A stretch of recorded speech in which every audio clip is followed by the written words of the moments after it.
नमस्कार दोस्तों, welcome to Senders Talks. Medical emergency कहीं भी कभी भी किसी के साथ हो सकती है। आप रोड पे चल रहे हैं, एक्सीडेंट हो जाता है, कंपनी में काम कर रहे हैं, करते करते कोई हादसा हो गया, परिवार में कोई मेंबर बीमार हो गया, आप घर पे बैठे हैं, हार्ट अटैक आ गया, ब्रेन स्ट्रोक आ गया। ऐसे कुछ केसेस में आप नियरेस्ट हॉस्पिटल में जाके एडमिट हो जाते हैं। वहाँ आप इलाज लेते हैं। इलाज लेने के बाद आप वही पैसा ईएसआई की तरफ से क्लेम करते हैं। बहुत से ईएसआई कार्ड धारक और एचकेएन के कर्मचारियों की शिकायत रहती है कि हमने ईएसआई में मेडिकल बिल जमा करवाया था और बहुत कम पैसा हमारा पास हुआ है। ये कहीं ईएसआई की तरफ से कोई गलती तो नहीं हुई जिसकी वजह से बहुत कम पैसा आया है। हमारा तो ईएसआई रेगुलर कट रहा है, जमा भी हो रहा है, लेकिन फिर भी हमारा पैसा पूरा पास नहीं हुआ। लेकिन ऐसा कुछ भी नहीं है। आपका बिल कितना पास होगा ये डिपेंड करता है कि आपने किस हॉस्पिटल से इलाज लिया है। मान लीजिए आपने ईएसआई के हॉस्पिटल से इलाज लिया है तो वो टोटली आपका फ्री रहता है। वहाँ आपको कोई भी किसी प्रकार का पैसा, किसी मेडिसिन, इम्प्लांट, सर्जरी, किसी प्रकार का कोई पैसा नहीं देना पड़ता। लेकिन अगर आपने गवर्नमेंट हॉस्पिटल से इलाज लिया है तो वो आपका पूरा का पूरा पैसा, जितना भी आपका पैसा मेडिसिन का, सर्जरी का या कोई इम्प्लांट का जितना भी पैसा लगा है वो पूरा का पूरा पास होता है। लेकिन बात आती है प्राइवेट हॉस्पिटल की। अगर आपने इलाज प्राइवेट हॉस्पिटल से लिया है तब कितना पैसा पास होता है। प्राइवेट हॉस्पिटल में भी दो प्रकार के हॉस्पिटल हैं। एक ईएसआई पैनल प्राइवेट हॉस्पिटल, मतलब प्राइवेट हॉस्पिटल और ईएसआई का टाई अप हुआ है कि वो ईएसआई कार्ड धारकों को मुफ्त में इलाज देगा। ऐसे में प्राइवेट हॉस्पिटल ईएसआई कार्ड धारकों से कोई भी पैसा, किसी भी प्रकार का पैसा, मेडिसिन का या इम्प्लांट का या किसी अन्य सर्विस का कोई भी पैसा नहीं लेता है।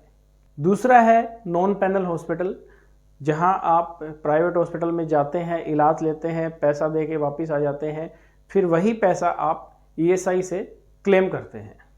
दोस्तों, अगर प्राइवेट हॉस्पिटल के बिल के बारे में बात करें तो उसमें room rent, general ward charges, doctor fees, anaesthesia charges, nursing charges, operation fees, oxygen charges, medicine, lab test, X-ray, ECG का टोटल एक बिल बनाया जाता है। आईपी सोचता है कि ये टोटल बिल ईएसआई में जमा कराएंगे तो पूरा का पूरा पैसा वापस आ जाएगा, लेकिन ऐसा नहीं है। मान लीजिए डॉक्टर विजिट है, एक बार एक डॉक्टर आता है, 500 रुपये पर विजिट के हिसाब से चार्ज करता है। 4 बार आया तो उसके 2000 रुपये हो गए, वो आप ईएसआई से क्लेम करते हैं। लेकिन ईएसआई की तरफ से वो 2000 रुपये नहीं मिलते।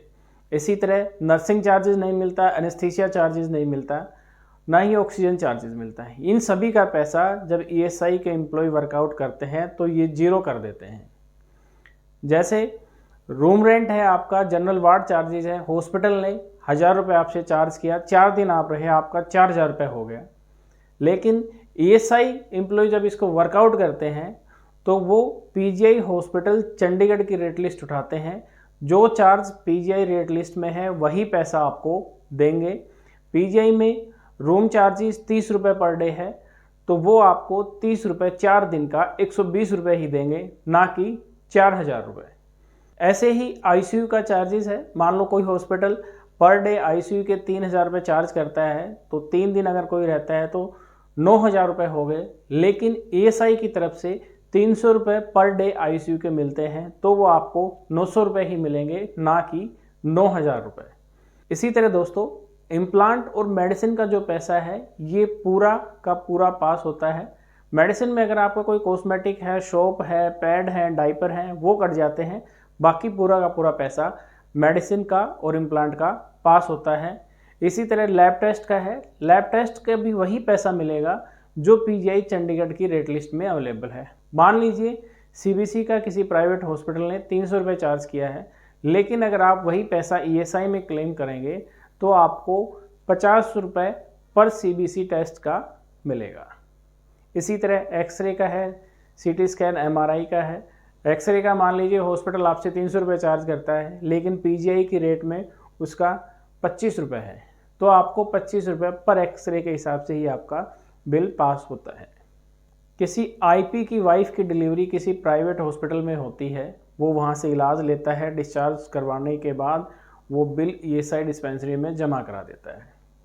जो वो बिल जमा कराता है उसमें जनरल वार्ड चार्जेस 1000 रुपये पर डे के हिसाब से 2 दिन का 2000 रुपये था। नर्सिंग चार्जेस 3000 रुपये था। डॉक्टर विजिट 500 रुपये पर विजिट के हिसाब से 4 विजिट का 2000 रुपये था। डिलीवरी चार्जेस 10,000 रुपये थे और मेडिसिन का 1000 रुपये उस हॉस्पिटल ने उस आईपी से चार्ज किया था, जो टोटल 18,000 रुपये बनता है। अब वो 18,000 रुपये आईपी ईएसआई डिस्पेंसरी से क्लेम लेता है, लेकिन उसका पैसा कितना पास हुआ? उसमें डॉक्टर विजिट चार्जेस उसको नहीं मिलेगा, नर्सिंग चार्जेस नहीं मिलेगा, जनरल वार्ड चार्जेस 60 रुपये ही पास होगा, क्योंकि 30 रुपये पर डे के हिसाब से 60 रुपये बनता है, तो 60 रुपये उसका पास होगा। अब नॉर्मल डिलीवरी के चार्जेस पीजीआई में 500 रुपये हैं, तो 10,000 रुपये की बजाय उसे 500 रुपये ही डिलीवरी चार्जेस मिलेंगे, लेकिन मेडिसिन का 1000 रुपये मिलेगा। उसने ईएसआई से क्लेम किया है 18,000 रुपये, लेकिन उसका पास हुआ 1560 रुपये। दोस्तों, हम आपसे रिक्वेस्ट करेंगे, अगर आपने किसी भी प्रकार का कोई भी इलाज लेना है तो ईएसआई के हॉस्पिटल में जाएं, गवर्नमेंट हॉस्पिटल्स में जाएं या ईएसआई के पैनल्ड प्राइवेट हॉस्पिटल्स में जाएं। इसी प्रकार की इन्फॉर्मेशन के लिए आप हमारे चैनल से जुड़े रहें, लाइक करें, शेयर करें, सब्सक्राइब करें। Thank you.